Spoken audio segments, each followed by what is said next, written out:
So we have matrix D and matrix B, and they ask us, is DB defined? Is the product D times B defined? So D times B is going to be defined is if, let me make this very clear, and this is how I think about it. So let me copy and paste it so I can do this on my scratch pad. So to answer that question, get out a scratch pad right over here. Let me paste the question right here. So let's think about these two matrices. You first have matrix D. I'll do a nice bold D here. And it has 3 rows and 3 columns. So it is a 3 by 3 matrix. And then you want to multiply that times matrix B. Matrix B is a 2 by 2 matrix. The only way that we know to define matrix multiplication is if these middle two numbers are the same. If the number of columns D has is equal to the number of rows B has. Now in this case, they clearly do not equal each other, so matrix multiplication is not defined here. So let's go back there and say no, DB is not defined. Let's do a few more of these examples. So we have a 2 by 1, you could view this as a 2 by 1 matrix, or you could view this as a column vector. This is another 2 by 1 matrix or a column vector. Is C plus B defined?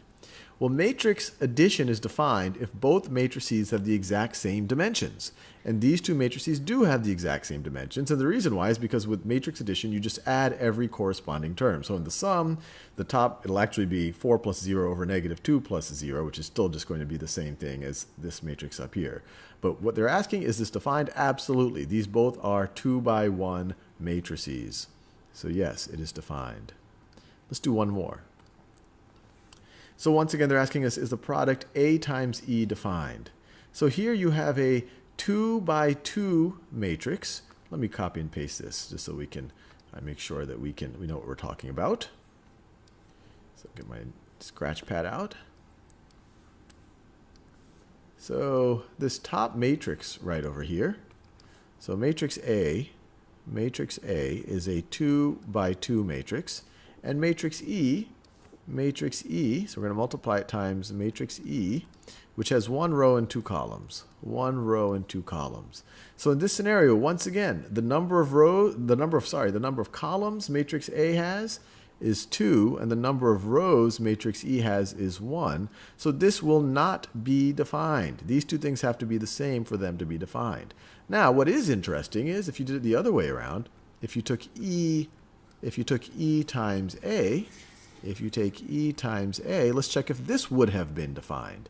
Matrix E is 1 by 2, 1 row times 2 columns.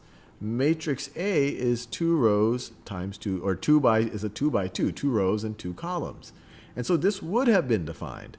Matrix E has 2 columns, which is exactly the same number of rows that matrix A has. And this really hits the point home that the order matters when you multiply matrices. But for the sake of this question, is AE defined?